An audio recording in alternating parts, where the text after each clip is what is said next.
corrida telepática com os Estados Unidos.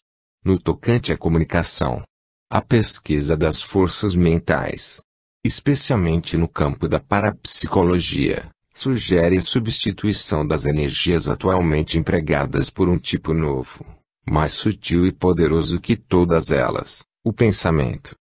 Fim da nota. Assim, o Esperanto, embora considerado utopia idiomática para os pessimistas, é o potencial incomum de uma língua sensata, lógica e perfeita no intercâmbio internacional entre todos os homens. Doravante, ninguém poderá deter-lhe a marcha progressiva, porque já existe no mundo intelectual a elite espiritual eletiva para a divulgação do Esperanto. Pergunta: mas por que motivo não teve sucesso como língua no sentido internacional, nem vingou satisfatoriamente o Volapük, que também surgiu, causando entusiasmo e esperanças nos homens sinceramente devotados à confraternização idiomática da humanidade? Ramatiz, malgrado o Abad Shleyer, criador do Volapük, tenha pretendido dar-lhe um sentido internacional no seu idioma original, não o conseguiu por motivos óbvios. O Volapük, além de não oferecer margem para ser aprendido tão rapidamente como o Esperanto, ainda carecia de uma qualidade, a singeleza. É idioma de vocabulário muito complexo, com suas palavras reduzidas, enquanto o Esperanto, à semelhança do próprio Evangelho de Jesus, é doutrina de sentimento e aplicação universal, podendo ser aprendido com toda a facilidade através de suas 16 regras, sem o problema das exceções, irregularidades gramaticais, letras mortas e duplas. É um idioma fácil e claríssimo, podendo ser compreendido por todas as criaturas, cultas ou primárias, bastando apenas um pouco de amor e tino mental. Sendo idioma neutro, emancipado e flexível, pode atender a qualquer exigência humana, pois dispensa até o conhecimento de qualquer língua viva ou morta. É o veículo idiomático ideal para atender às exigências verbais cada vez mais avançadas pela multiplicidade dos pensamentos do homem moderno.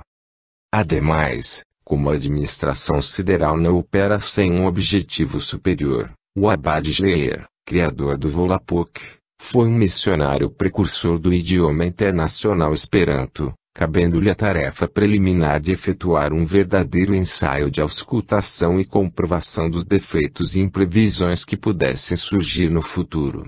Coube-lhe a tarefa de garimpar, entre os diversos idiomas do mundo, os elementos que seriam experimentados nessa tentativa de internacionalização idiomática, assim como avaliar o interesse e a receptividade dos homens quanto ao uso ou adoção de um idioma único. Pergunta: em que reside a força ou a lógica do Esperanto, capaz de se tornar um idioma internacional de uso comum a todos os povos, quando outros empreendimentos semelhantes fracassaram? Ramatiz: o Esperanto é a realização de um cérebro lógico e científico como era Zamenhof, seu criador. Não se trata de qualquer empreendimento utópico, que se deveria impor pela excentricidade ou artificialismo das coisas modeladas para atender apenas à necessidade de um código idiomático. O Esperanto é uma obra-prima da lógica e simplicidade, significando um evento de tanta importância na esfera linguística quanto foi a descoberta da energia atômica na esfera científica. A sua reduzida gramática, isenta de regras que tanto fatigam a mente do estudante, toma esse idioma um primor de racionalidade e um monumento de habilidade e de inteligência, cuja ortografia fonética, fidelíssima sob qualquer pronúncia aliada à sintaxe de uma simplicidade surpreendente, recomendam-no ao bom senso da linguagem humana. Nota: sob professor competente na média de 2 aulas por semana pode-se aprender Esperanto em 6 meses, para ler e escrever, embora o domínio oral deva aperfeiçoar-se no contacto mais frequente com os cultores do idioma. Fim da nota. É o idioma mais bem aparelhado para se ajustar aos imperativos do século dinâmico em que viveis, e também corresponde à velocidade com que hoje os pensamentos dos homens são convertidos em palavras. É um sistema claro, disciplinado e admirável multiplicador de palavras sob encantadora simplicidade, efetuando, no campo da linguagem humana, algo da função dos computadores modernos ao atenderem às exigências do cálculo e da contabilidade exaustiva do mundo. Pergunta: por que, então, os homens ainda não adotam tal idioma, que já estaria facilitando o entendimento saudável à humanidade e proporcionando melhores ensejos para a sonhada paz no mundo? Ramatiz: o Esperanto não é apenas uma compilação ou inventiva de um cérebro genial, como foi Zamenhof, mas sim uma síntese resultante do progresso milenário da linguagem humana até os vossos dias. Embora se trate de um idioma de fácil entendimento, quer pela pronúncia, isenção de verbos irregulares, tratamento fonético sem exceções maçantes, no entanto, fundamento eletivo ao homem de boa vontade, pacífico e de índole universalista, religioso ou espiritualista sem fanatismo. O Esperanto carrega em suas asas a limpidez das coisas sublimes, pois é um empreendimento messiânico, cujas raízes desenvolveram-se através da luta, sacrifício e profundo desinteresse pessoal, mas apenas visando a felicidade humana por parte do generoso e avançado espírito Lázaro Zamenhof, homem em cujo coração pulsava o sentimento de todos os povos. Não é linguagem de homens avaros, racistas, ambiciosos e ciumentos, mas acessível a homens de todos os credos, doutrinas e raças, criaturas que, acima de sua própria ventura, colocam a paz do mundo. Não é um linguajar disciplinado por hábil técnico e poder de síntese, mas uma mensagem sublime sadia entre os corações humanos e santificando a aproximação fraterna entre todos os homens pelo fácil entendimento na pureza do seu pensar e sentir, sem os escolhos e as desfigurações próprias das traduções e versões, que jamais asseguram a fidelidade do que se pretende dizer.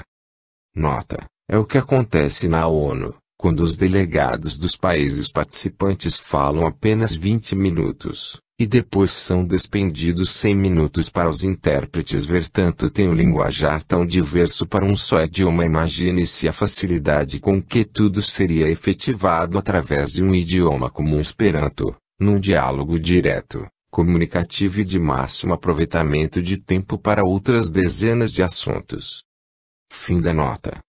Por isso, o labor dos esperantistas revela-se algo semelhante ao sacrifício, a perseverança e a ternura do trabalho empreendido pelos apóstolos na sua missão santificada da divulgação do Evangelho de Jesus. Os esperantistas são homens abnegados, tenazes, corajosos e desinteressados de qualquer provento mercenário, expondo mais um ideal de beleza, amor e confraternização entre os homens do que mesmo a preocupação de uma glorificação pessoal pelo mérito de uma realização incomum. Há os que, além do seu tempo precioso, ainda empregam o seu próprio dinheiro, pois ninguém visa fins utilitaristas, sabendo-se que as obras esperantistas já divulgadas nasceram mais propriamente de doações e esforços particulares, dignificados pelo desinteresse e fortalecidos pelo espírito heróico de difundir um idioma neutro e profundamente fraterno. Zamenhof, o seu genial e nobre autor, abdicou de todos os direitos e interesses, doando à humanidade os frutos generosos do seu labor de natureza verdadeiramente espiritual. Por isso, esse empreendimento sublime permanece cada vez mais vivo e expansivo, integrando um ideal de concórdia, esperança e confraternização verbal entre todos os povos. Jamais será apagado ou entravado na sua assimilação incessante, pois ele tem algo do trabalho heróico dos primeiros cristãos, os quais, apesar de insultados pela maldade, zombados pela mordacidade dos sarcastas e até apedrejados pelos fanáticos, projetaram até ao nosso século a mensagem do divino Jesus. Ademais, todo projeto e organização sempre tão atualizados e iniciáticos do Esperanto custaram alguns séculos de labores, estudos e experimentações no mundo espiritual. Pergunta: surpreende-nos a fatigante atividade no espaço, para a elaboração do Esperanto, quando seu êxito deveria depender mais do empenho e ajustes na face da terra. Não é assim. Ramatiz, trata-se de algo mais importante do que uma simples forma verbal para dirimir as relações humanas entre as múltiplas expressões da linguagem dos povos terrícolas. Em geral, as nações mais destacadas esforçam-se para impor ao mundo a sua própria forma de falar, e gastam fortunas, usam de todos os ardis a fim de que prevaleça o seu idioma nacional.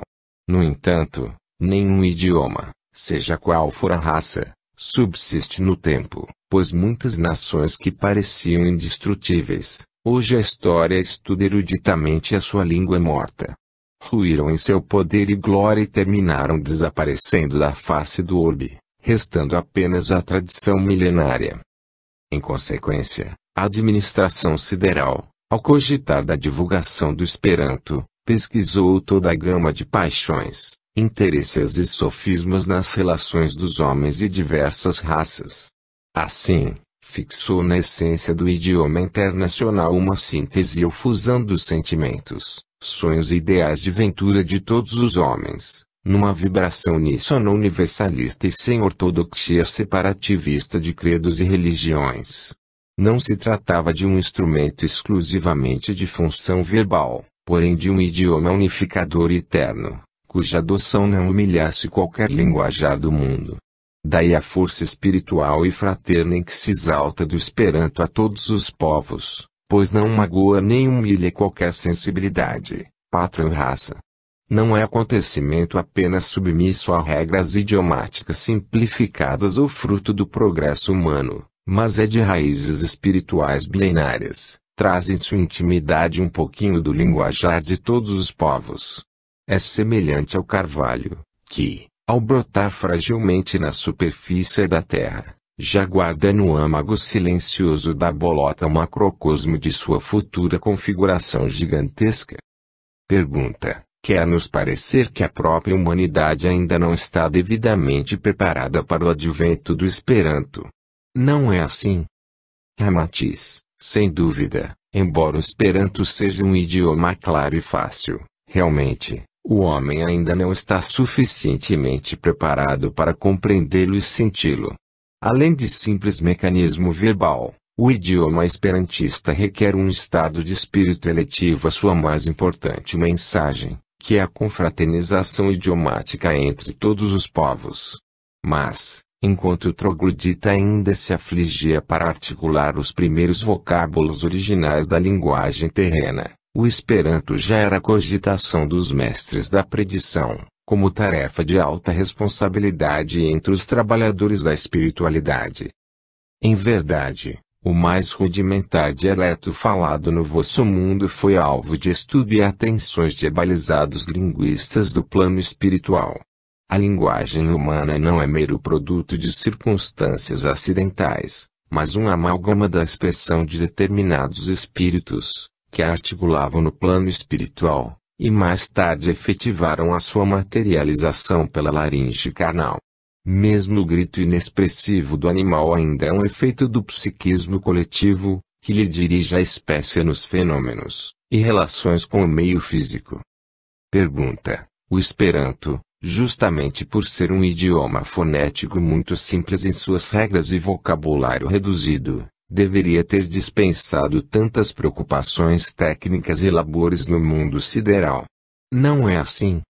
Ramatiz, porventura o Evangelho também não é um código de leis cristãs simples e elaborado há quase 2000 anos. No entanto, no século XX o terrícola ainda imaturo de espírito é incapacitado para se integrar definitivamente nos postulados dessa mensagem tão sublime. Quantos precursores de Jesus palmilharam a terra nos últimos milênios, a fim de preparar o homem para assimilar as máximas evangélicas tão singelas e fascinantes, mas ainda tão desprezadas. Não há dúvida quanto à simplicidade do Esperanto, porém isso é uma singeleza qualitativa e não quantitativa, por isso mais demorada de assimilação pelos homens, que sempre reagem indiferentemente às coisas e os acontecimentos frutos da humildade. Em consequência, são os homens humildes os que primeiro aderem ao Esperanto, porque a humanidade não é uma virtude excessivamente evangélica, mas um estado de espírito de apercebimento incomum em que o homem discute e apercebe-se do que é o mais certo e proveitoso. Pergunta: o Esperanto também não poderá se transformar num dialeto viciado pelas pronúncias regionais?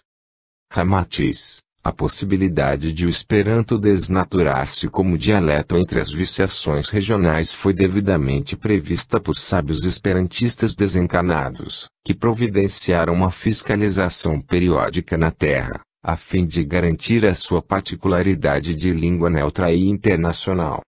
Pergunta: dizem abalizados filósofos que as línguas não são nem podem ser criações caprichosas, à parte, mas sim idiomaticamente fruto da própria vida dos povos e da sua psicologia e idiosincrasia. Ramatiz: corroborando tais dizeres, o Esperanto é justamente uma comprovação cabal disso, pois a sua finalidade primacial é a reproduzir o temperamento, a psicologia e a ansiedade espiritual da humanidade, no que ela tem de mais digno e louvável. É um mecanismo simples, verbal e ortográfico, mas capacitado para interpretar o conteúdo artístico, filosófico, técnico e moral de toda a humanidade terrena. As suas bases se identificam e se afinizam com a psicologia de toda a humanidade, porque se dirige, particularmente ao sentimento fraterno próprio e inato a todo espírito filho de Deus. Eis porque nenhum idioma vivo ou morto, produto natural de uma raça ou povo, será capaz de interpretar fielmente os matizes psicológicos inerentes a todos os homens. A língua de uma só raça ou povo há de ser sempre exclusiva e característica de um temperamento único. Malgrado se trate de uma nação poderosa, o verdadeiro império que domina muitas latitudes do globo, não servirá como expressão da humanidade que evolui incessantemente por força da técnica e da ciência, que é patrimônio internacional. A personalidade de um povo ou de uma nação sempre há de rejeitar o idioma de outra raça, pois é da índole humana não se submeter a nenhuma coação alheia, mesmo de natureza verbal. Ademais, o idioma de um povo é insuficiente para exprimir toda a gama de emoções e sentimentos de outro povo, cujos costumes diferentes possuem características próprias e são inimitáveis. Para não ferir os brios patrióticos alheios, o próprio idioma neutro deveria constituir-se com um pouco de vocábulos de cada povo e das demais línguas existentes, a fim de se tornar um mecanismo verbal temperado ao gosto internacional. Mas seriam precisos muitos séculos para vingar esse heterogêneo sistema e transformá-lo no sonhado acordo linguístico para toda a humanidade. No entanto, o Esperanto é mensagem verbalística internacional, em vez de colcha de retalhos verbais, cujas palavras são simpáticas e familiares a todos os povos. Ante a belicosidade, desconfiança, orgulho, ambição, caprichos e nacionalismos tolos, seria muito difícil harmonizar tantos pensadores e patriotas acirradamente nacionalistas e não universalistas para admitirem o uso exclusivo de um idioma estrangeiro, só porque possuísse um pouco de vocábulos da sua própria língua pátria. No entanto, o Esperanto é que realmente pode se afinizar com todos os povos, principalmente com os homens mais desapegados de racismos e patriotismos isolacionistas, porque, sendo neutro, não ofende os sentimentos pátrios de ninguém. Aliás, as principais raízes do Esperanto vêm do tronco indo-europeu, que é o berço de todas as línguas expressivas e a fonte idiomática mais comum. O próprio latim, que lhe reforça grandemente o mecanismo idiomático, além de se derivar de uma língua tronco comum aos idiomas ários, figura como principal veículo de relação entre o celta e o grego, estando em afinidade com a atual civilização também oriunda das populações brancas primitivas, da Ásia e da Europa, vinculadas à família indo-germânica ou indo-europeia. Assim, os próprios luminares descendentes desses áreas e de princípios detentores da linguagem nobre e sagrada do sânscrito também continuarão a se interessar pelo Esperanto, que é o idioma internacional fraterno do terceiro milênio, identificando a mesma ansiedade espiritual de toda a humanidade.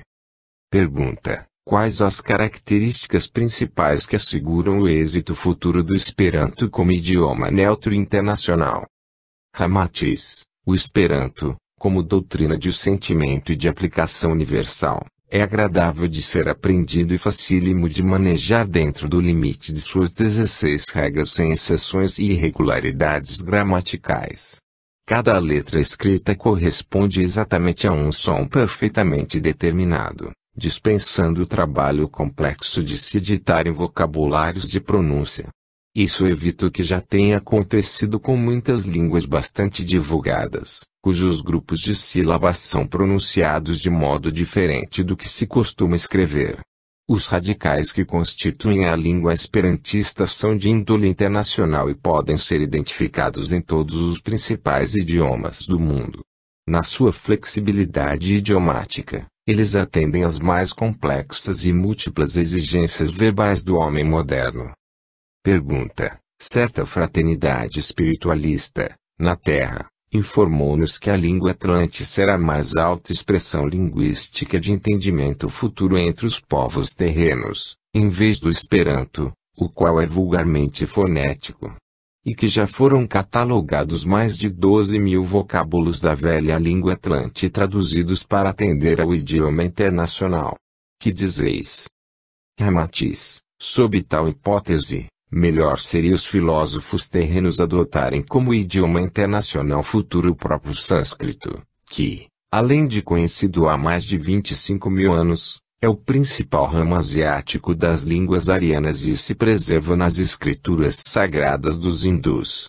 Era a língua sagrada que servia aos Vedas muito antes de Cristo, da qual derivaram o cigano, o indostano e numerosos dialetos e línguas que ainda são faladas.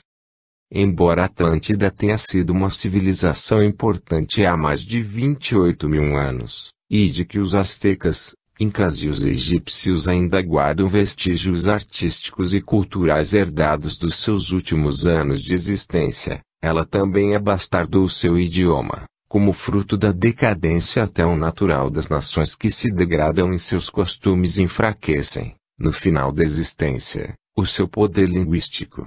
E, como a língua é um reflexo dos estados morais, mentais e espirituais da alma coletiva de um povo, ela também se abastarda num vocabulário primaríssimo de gíria artificial, quando esse mesmo povo decai moral e espiritualmente no ciclo de sua vivência final na matéria.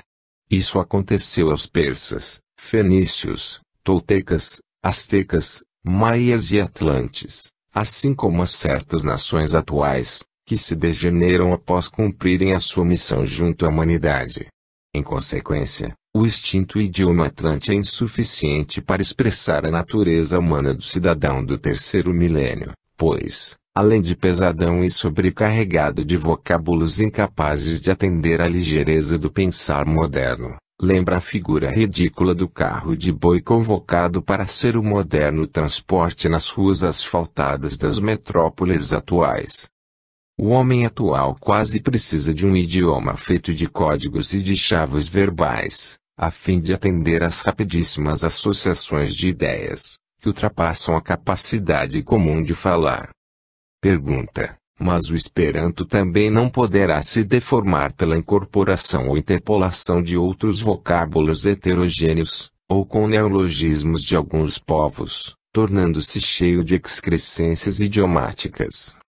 Ramatiz: o Esperanto será resguardado das corrupções idiomáticas e protegido na pureza de suas raízes idiomáticas, porque, além de ser subordinado a normas definitivas, traçadas pelo alto, é fiscalizado e amparado por uma entidade oficial terrena, que Universal Esperanto Association, responsável pela sua sanidade verbal e gráfica.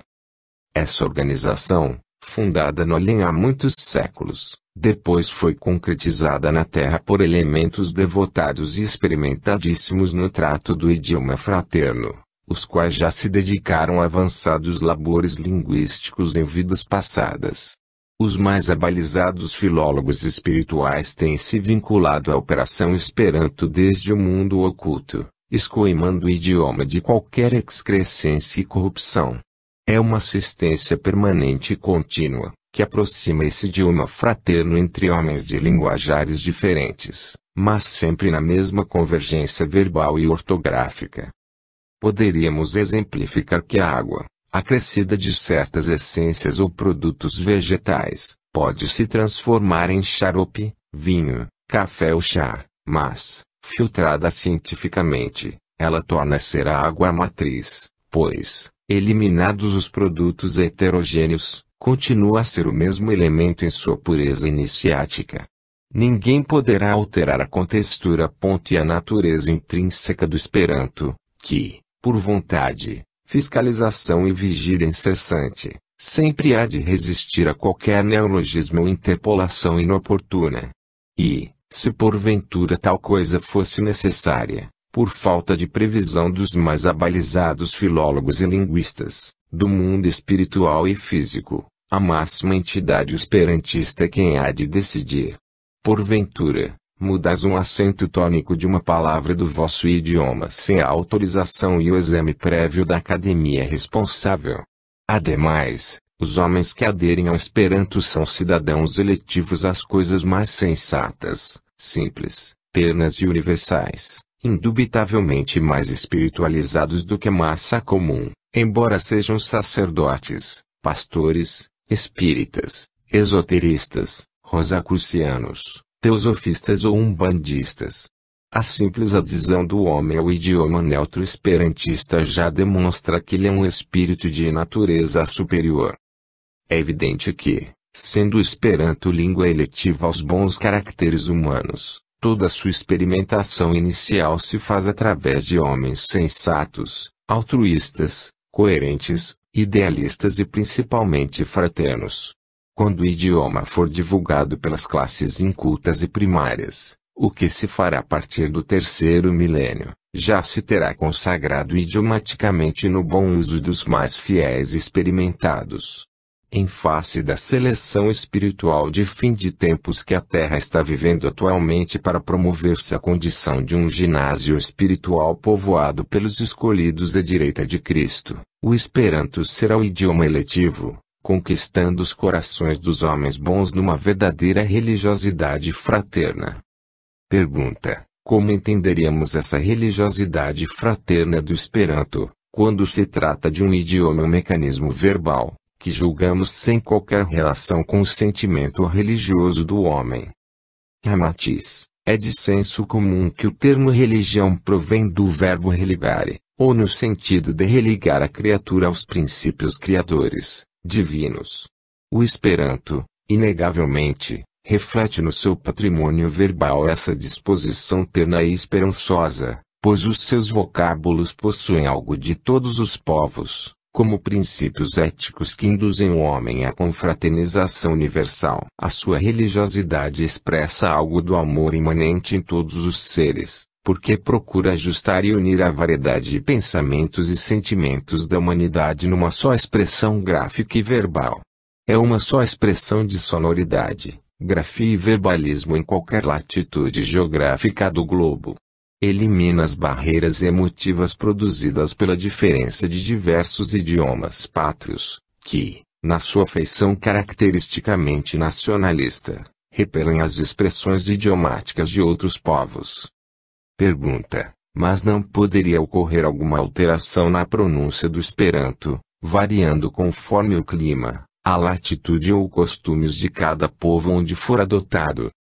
Ramatiz: o Esperanto não pretende suprimir os diversos idiomas próprios de cada raça ou povo, mas a sua missão espiritual é de eliminar as barreiras nacionalistas entre os homens, para que se conheçam como cidadãos oriundos do mesmo Espírito Criador.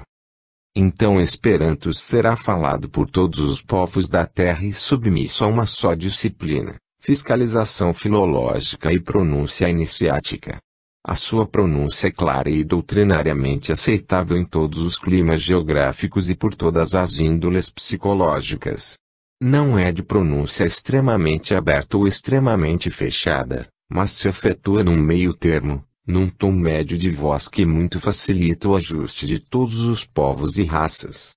Lembra-nos a linguagem sacra dos sacerdotes, que a cultivam em todos os países nos seus ofícios religiosos, e por padres de todas as nacionalidades, sem que se deforme, ou seja, repudiada.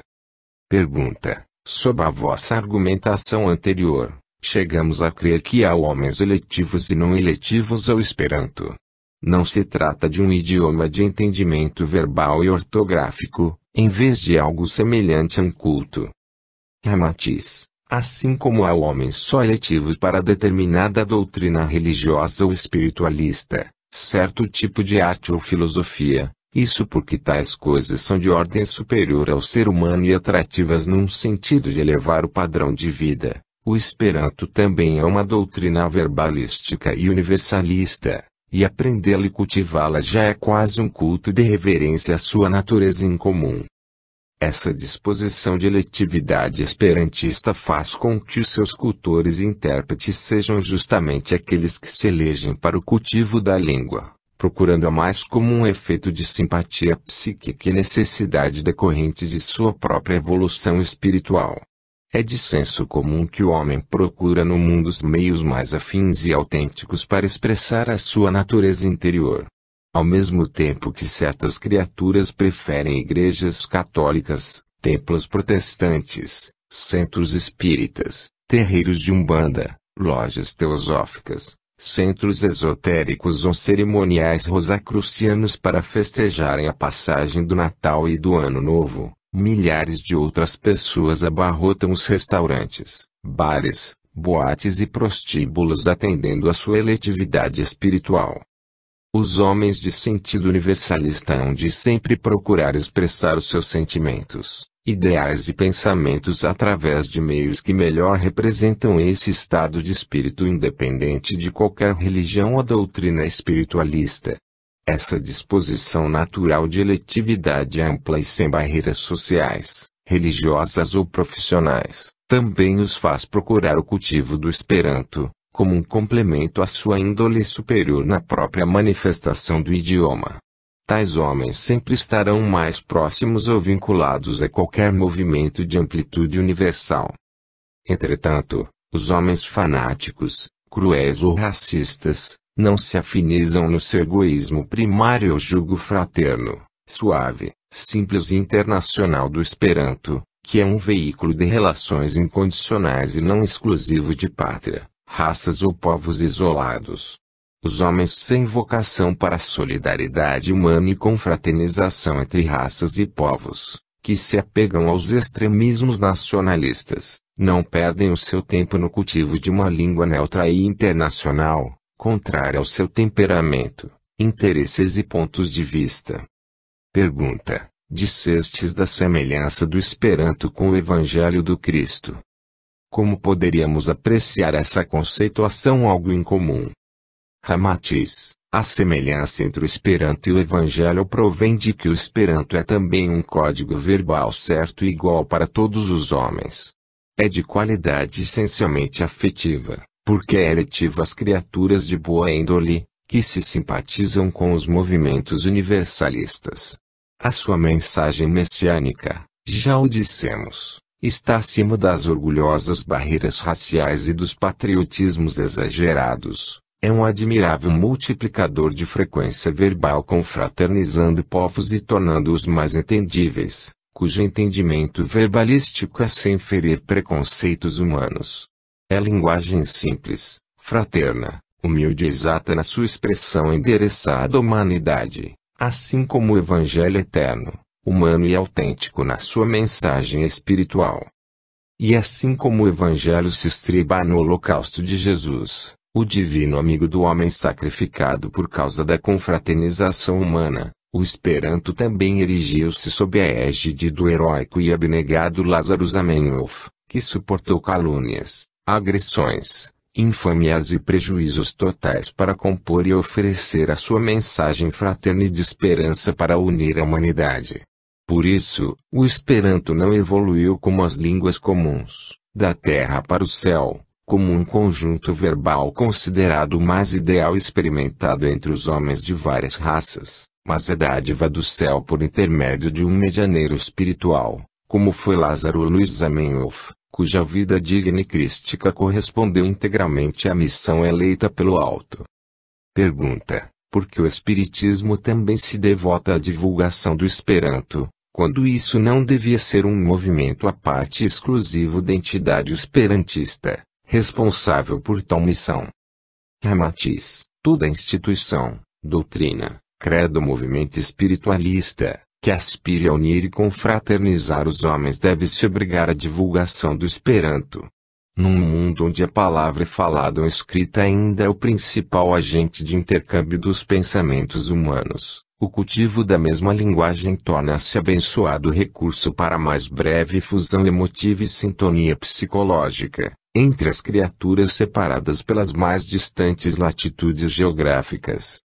O Espiritismo, como doutrina de caráter universalista, é divino fermento a aumentar todos os empreendimentos fraternistas. Assim, cumpre-lhe incentivar todos os esforços humanos que tenham por objetivo a solidariedade e o entendimento amplo entre os homens. Considerando que o Evangelho de Jesus é a mensagem espiritual definitiva para o homem alcançar o caminho, a verdade e a vida, e o Esperanto a mensagem verbal que multiplicará entre os homens de boa vontade o ensejo de mais rápida evangelização pela mesma frequência idiomática, o Espiritismo pode se tornar um admirável traço de união entre ambos, porque a sua função também é de renovar o espírito e proporcionar a paz e o amor entre os homens. Capítulo 7 – Problemas dos governos. Pergunta: por que os sistemas de governo do nosso mundo não correspondem integralmente às ansiedades dos povos governados?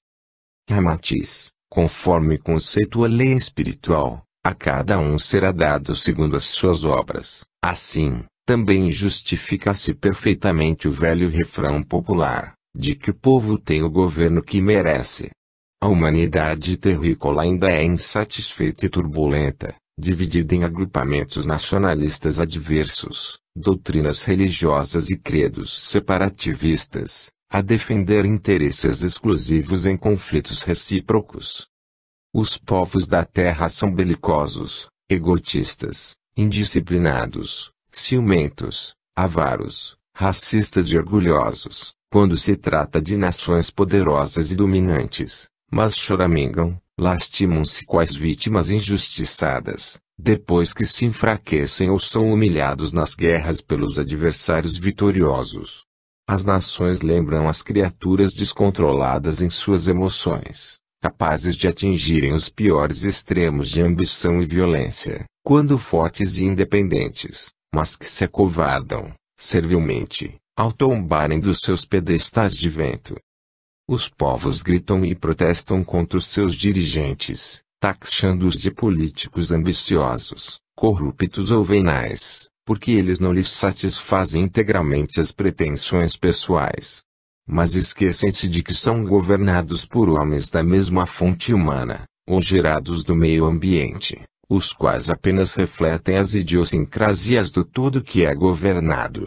Os eleitores elegem os seus dirigentes por sua livre e espontânea vontade. No entanto, grande parte desse quadro eleitoral avilta-se nos conchavos, perfídias e estratagemas censuráveis a fim de eleger o seu candidato simpático, ou que fez as melhores promessas. Evidentemente, num clima de desonestidade, ambições e interesses de grupos, jamais surgirá um candidato isento de qualquer falha ou defeito, porque ele representa a síntese dos seus próprios eleitores. Os mandatários são produtos do próprio meio que governam, proporcionando os frutos segundo o tipo de adubo do terreno onde se nutrem. Pergunta: mas alguns povos têm sido governados por homens inteligentes, hábeis e honestos, que superam o próprio meio defeituoso onde se geraram. Que dizeis? Ramatiz: na distribuição da carga espiritual que há de constituir humanidade terrícola. A administração sideral do orbe também escolhe certas épocas para a encarnação de espíritos benfeitores e sádios destinados a regerem ou governarem determinada nação ou povo. São verdadeiras intercessões de melhor quilate espiritual, a fim de que a humanidade não se atrofie num baixo nível intelectivo, artístico e moral. Esses magníficos condutores de povos traçam rumos sádios para o futuro e desalojam do meio os mandantes corruptos, egotistas e mercenários. Da mesma forma, outros, de menor graduação sideral, porém, corretos, dinâmicos e filantropos, são conduzidos à direção de indústrias, instituições culturais e científicas do mundo, apurando o sentido e os objetivos financeiros e econômicos de modo a servir as massas menos favorecidas. Eis porque a humanidade terrena, em certas épocas, apresenta índices espirituais para melhor ou pior, comprovando quando predomina em seu seio uma carga de espíritos benfeitores ou defeituosos. A qualidade espiritual do orbe terráqueo, malgrado a sua natureza primária de escola roceira, em certo tempo seu gráfico também comum acusa predominância de ascensão. Em determinadas fases, o planeta convulsiona-se pelos conflitos guerreiros e pela safra de tiranos e conquistadores dominados por instintos e paixões, enquanto desconhecem os sentimentos mais comuns. O terreno lavra-se e reponta a erva daninha sufocando os brotos tenros das boas sementes. No entanto, também ocorrem, por vezes, hiatos de paz entre as nações humanas, períodos pacíficos, laboriosos e até gentis, compensando as violências e destruições do passado. Cidades antigas, anti-higiênicas e impróprias para a natureza evoluída do cidadão terreno, depois de destruídas pelo inimigo ressurgem das ruínas sob traçados amplos e arejados, compatíveis com uma população carente de oxigênio, luz e jardins. Na Idade Média dominaram na Terra espíritos trevosos, cruéis e verdadeiros primatas da espiritualidade, que, no comando político e religioso do mundo, amordaçaram consciências, tolheram a liberdade, revolveram o lamaçal das paixões animais, vulgarizaram a arte, reduziram o direito de crença e obscureceram os mais singelos ideais humanos. Após essa experiência tenebrosa em afinidade com a carga espiritual encarnada, o alto então frenou a descida em massa de espíritos de quilate diabólico, e, programando a encarnação de linhagem espiritual superior, renovou a face da terra sublimando a arte, liberando a devoção religiosa e consagrando a bela vivência da renascença. Nota: e Deus tomou o dragão, a serpente antiga que é o diabo, e Satanás e o amarrou por 1000 anos. Apocalipse de João, capítulo 22. Sob o exame de pesquisadores do gênero, considera-se que tal acontecimento identifica perfeitamente o fim da Idade Média. Fim da nota. Assim, quando predomina um tipo espiritual mais bem credenciado entre determinado povo ou certa nação, ali também se elegem governantes inteligentes e dignos, que são produtos do melhor tipo de cidadãos e administram corretamente. Pergunta: mas os sistemas políticos, organizados pelas principais classes de um povo, sempre objetivam de eleger um bom governo, não é assim? Ramatiz: os terrícolas, ingenuamente, criam sistemas de ismos e doutrinas onde pontificam grupos de interesses particulares para dirigir um todo, quando o sistema diretor há de ser sempre um produto eleito por credencial superior de toda a comunidade. Considerando-se que num jardim a flor mais bela e odorante deve ser a rainha, obviamente, o governo ou o comando de um povo deve ser entregue ao cidadão mais bem credenciado na razão e no sentimento, o melhor homem do conjunto. Ele é o ápice de melhor qualidade do seu povo e deve ter comprovado na sua própria vida as credenciais que todos esperam vê-lo mobilizar em favor da coletividade. Nenhum povo consegue a solução política satisfatória, deixando-se governar por qualquer molde doutrinário ou político, produto de um grupo de pessoas associadas por simpatias e gostos particulares e constituindo-se num comando à parte. É absurdo um conjunto de criaturas de preferências pessoais políticas pretender dirigir um outro todo variadíssimo em sua gama psíquica, mental e emotiva, como é um povo ou nação, enfim a própria humanidade. Não se pode fazer com a massa humana o que se faz com a massa de confeitos, onde a matriz escolhida pelo confeiteiro é que determina a forma do doce. Não é a figura dada ao confeito o que lhe determina a qualidade, mas isso é inerente à natureza do conteúdo que preenche o molde. Um sistema, doutrina ou partido político é um molde a ser preenchido por determinado tipo de homens afins em suas ideias, gostos e intenções. São os ingredientes particulares que nem sempre satisfazem o todo coletivo, que é do mais variado conteúdo. Daí a incoerência de indivíduos criarem um sistema ou partido político para dirigir um todo humano, cujo sistema deveria ser uma síntese do conjunto a ser governado.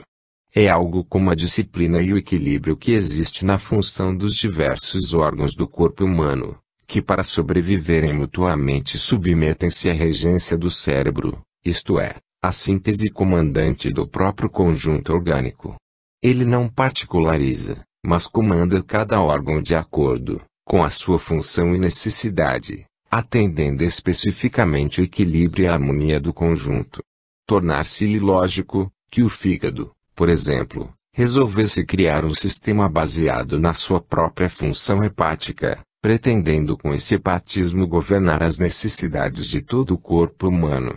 Um povo ou uma nação, indiscutivelmente, é um todo orgânico que materializa a síntese de uma só vontade psíquica e que deve submeter-se a uma direção espiritual superior. A eleição do mandatário de um povo devia mesmo seguir as normas de rigoroso concurso tão comum nas funções públicas subalternas, em vez de produto de vontades aliadas sob a flâmula de um partido ou sistema, ou mesmo da nomeação do grupo dominante.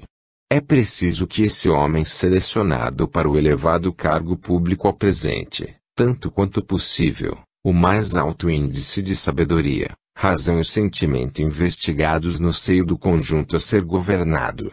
Em caso contrário, o todo passa a obedecer a um comando confeccionado em separado e que não lhe pode proporcionar o equilíbrio e harmonia somente possível através de um conhecimento global. Pergunta: poderias explicar-nos melhor esse assunto? Ramatiz: o governo de uma nação ou de um povo terrícola comumente ignora a sua imensa responsabilidade assumida perante a administração sideral, a qual realmente governa o planeta. Então se julga autorizado e independente, detentor de um poder máximo sobre certa coletividade, sem necessidade de prestar quaisquer obrigações para o governo oculto atuante do mundo espiritual. No entanto, o imperador, o rei, o governador ou mesmo o ditador não passam de mordomos agraciados com a confiança divina, por cujo motivo ser-lhes-á exigido depois da morte corporal as mais severas contas dos encargos na matéria. Jamais serão tolerados, quando distorcem o sentido de sua governança em favor dos seus interesses particulares e do enriquecimento do clã familiar, pois a lei espiritual não lhes perdoa a mínima subversão no comando do patrimônio público. A governança, na Terra, deriva de severos compromissos esquematizados e assumidos no espaço pelos seus responsáveis, uma vez que na movimentação de um povo ou nação também se inclui a recuperação kármica dos indivíduos que constituem o conjunto governado. Cada espírito encarnado está vinculado a um organograma sideral, onde se avaliam todas as possibilidades de êxito e fracasso eventuais na rota kármica. Após a desencarnação, cada homem presta conta dos seus feitos realizados no mundo material e responsável pelas defecções espirituais. Infeliz do governante terreno que, devido à sua ambição política ou inescrupulosidade, altera, perturba ou modifica a vivência dos seus governados, impedindo-lhes de cumprirem certas tarefas kármicas ou afastando-os de objetivos de responsabilidade espiritual. Daí o conceito sideral, que é tão popular no além-túmulo e assim expressa, 1000 vezes, ser um apóstolo do Cristo, do que um ministro de Estado. Pergunta: mas cremos que os políticos do mundo não encaram seriamente as vossas advertências, quanto à responsabilidade que lhes é inerente perante a administração sideral da Terra. Ramatiz: sem dúvida, é de índole humana subestimar e descrer do que não pode ser comprovado concretamente sob as leis do mundo físico. Malgrado os políticos desconfiarem de nossas advertências, a vivência aí no mundo material não é produto do acaso, nem mesmo tudo se sucede a uma troca, sem qualquer esquema sensato. A Terra, na sua função de escola de alfabetização espiritual, obedece a um planejamento vinculado às demais humanidades da constelação solar, por cujo motivo é de perfeita autenticidade o conceito popular que assim diz: não cai um fio de cabelo da cabeça do homem, sem que Deus saiba. Por isso, o homem que ambiciona as gloriolas transitórias dos cargos políticos e públicos do mundo, que o faça de modo sensato, digno e benfeitor, pois a lei do karma o julgará na medida de suas realizações boas ou más. 1000 vezes o ladrão que furta, na terra, do que o administrador que trai a confiança do alto e responderá por todas as infelicidades, desmandos, injustiças e perturbações decorrentes do seu comando desviado do objetivo espiritual.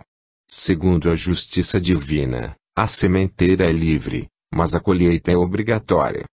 Pergunta: em verdade, há políticos que alçam-se ao poder, mas já são de índole delinquente e assim o seriam mesmo na vida comum?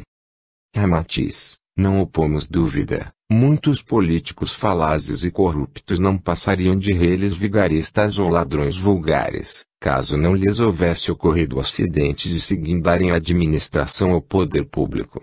Aliás, é mais perdoável perante Deus o ladrão que arrisca sua vida para roubar um rádio, relógio ou galináceo, do que o governante ou político, que furta de trás da escrivaninha munido de caneta tinteira em vez de gazua, e ainda protegido pelas imunidades do cargo.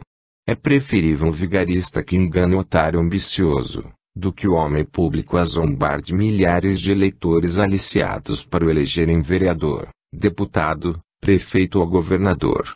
Infelizmente, na esfera política do mundo alimentada por partidos, doutrinas e sistemas específicos há grupos afins, indivíduos que seriam problemas de polícia, na pobreza, encontram o clima favorável na administração pública para exercitar com sucesso a sua habilidade delinquente. Pergunta: e que dizeis dos governantes, que após situarem-se no comando administrativo de uma nação, tornam-se tiranos e às vezes levam seu povo à ruína e ao desespero? Ramatiz: o déspota, o tirano, em geral, é um produto do ressentimento ou da frustração contra o mundo. Quando ele vive na mediocridade a servil, queixoso ou inseguro nos seus atos, remoendo a ira interior e evitando complicações prejudiciais, então acumula energia por força de sua contenção compulsória, enquanto os mais extrovertidos dispersam forças e revelam seus atos à luz do dia. Em geral, são invejosos, ciumentos, ambiciosos e facilmente hipócritas, ante a capacidade de esconderem as suas verdadeiras intenções sob preceitos morais e sociais da vida em comum. Odeiam facilmente, e, depois de ressentidos, jamais esquecem a menor ofensa. Cada gota de água da hostilidade alheia, eles contabilizam exigindo a indenização de um tonel na hora oportuna. Calígula, alcunhado Botinha, bajulava os fortes, beijava os pés dos poderosos e escondia-se debaixo da cama ante o mais inofensivo trovão, guindado a imperador. Praticou as mais espantosas crueldades e vingou-se impiedosamente de todos os que um dia ele cortejara. Cortês era condutor de porcos em sua terra, até se tornar o famigerado assassino dos astecas, em cujo ato ele vingou-se de todas as humilhações da infância. Hitler era cozinheiro do exército alemão, em 1918, homem ressentido contra os seus hierárquicos, incompreendido na sua pintura paisagista, recusado como canastrão na arte dramática e a fugir dos judeus, que lhe viviam no encalço para a cobrança de prestações atrasadas. Alcançando o máximo poder na Alemanha, Hitler apenas centuplicou e deu vazão a todas as frustrações, desforras, inimizades e despeitos, que havia acumulado na humilhação de sua mocidade medíocre. Vingou-se dos antigos hierárquicos aposentando compulsoriamente ou demitindo militares de boas credenciais, mandou queimar em praça pública obras culturais preciosas, impediu exposições artísticas de pintores modernos tentando mensagem mais sutil e fechou os teatros, que lhe haviam negado a consagração dramática. Sem dúvida, quando ordenou a matança de milhões de judeus nos campos de concentrações, provavelmente, o fez atendendo a desforra freudiana contra o antigo credor, que insistia nos pagamentos das prestações atrasadas. Humilhado desde a infância pela descendência medíocre, olvidado nas suas tentativas de liderança na juventude e ressentindo-se de sua vivência apagada, sublimou a sua natureza psíquica incapaz e enfermiça, no culto do super-homem de Nietzsche. Mas como o povo tem o governo que merece, o próprio povo alemão foi o caldo de cultura de Hitler na sua megalomania e rapinagem, nutrindo-lhe as paixões belicosas e orgulho racista. E fortalecendo os objetivos anômalos e enfermiços do Führer, os alemães ainda apoiaram outros tipos de semelhança psicopata e delírio sadista, como Göring, Himmler, Goebbels, Bormann, Jodl, Kaltenbrunner, Ribbentrop, Heydrich e outros, cuja ação sinistra derramou rios de sangue dos infelizes vencidos. Mas sob a inflexível lei do karma, a mesma mocidade que aplaudiu delirantemente os massacres, as pilhagens sobre os povos mais fracos praticados por Hitler, atualmente, envelhecida e desiludida, então sofre, atrás do muro da vergonha dos russos, a colheita infeliz da sementeira imprudente. Pergunta: mas teria sido um simples acidente imprevisível pela administração sideral, quanto à interferência de um Hitler, Aníbal, Gengis Khan ou Napoleão, cujos resultados foram tão maléficos para a humanidade? Ramatiz: sem dúvida, tais acontecimentos enquadram-se perfeitamente nos planos de aperfeiçoamento dos espíritos encarnados e componentes das nações belicosas. Embora indesejáveis, lembram certas enfermidades que requerem uma terapêutica violenta e cáustica. É lastimável, entretanto, que a humanidade terrena ainda necessite de tais recursos belicosos para o seu reajuste kármico, massacrando-se nas guerras fratricidas, a destruir cidades, jardins, pomares, campinas e matas preciosas, que depois graçam a fome, miséria, neurose e mutilação dos homens. Não opomos dúvida de que o bem também pode vir pelo mal, mas o sensato é que o bem se faça pelo próprio bem. Nora, vide a obra do País da Luz, capítulo 4, primeiro volume, psicografia de Fernando de Lacerda, no qual o espírito de Napoleão diz o seguinte: o eleito é sempre escolhido, mas o escolhido não é eleito. O eleito foi escolhido por Deus para fazer o bem pelo bem. O escolhido pode ser para fazer o bem pelo mal. O eleito foi Jesus. Eu fui escolhido. Nesta comunicação mediúnica, Napoleão compara sua existência turbulenta e ambiciosa com a missão terna e pacífica de Jesus. Fim da nota. Pergunta: porventura, as campanhas libertadoras de Napoleão não trouxeram algum benefício ao mundo? Ramatiz: quando a administração sideral da Terra escolheu o espírito de Napoleão para demolir os feudos e reinados escravocratas do mundo, libertando muitas criaturas injustiçadas por senhores poderosos, vinganças políticas pessoais, jamais endossou-lhe a vaidade de sobrepor as suas ambições e desmanos acima da natureza de sua tarefa, além de presentear a parentela humana com tronos principescos. Indubitavelmente, em face do tipo primário espiritual que é a humanidade terrícola, o fenômeno Napoleão Bonaparte ajusta-se perfeitamente à moldura dos acontecimentos belicosos, como uma necessidade para romper os grilhões que ela mesma forja na sua caminhada tole e ambiciosa. A sua atividade guerreira teve por fim abrir fronteiras e masmorras, ajustar direitos e proporcionar ensejos para o reajuste de costumes, retificações de leis e amplitude de cultura e educação. Napoleão Bonaparte, como quase todos os guerreiros terrícolas, endeusou-se pelo poder transitório de destronar reis, ignorando que, através da reencarnação, tais reis e príncipes poderiam ter nascido filhos dos mordomos e guardas do palácio real. Houve reis, imperadores, e príncipes tarados, imbecis, enfermiços e genocidas, como Nero, Calígula, Ivan o Terrível, Cômodo, Heliogabalus.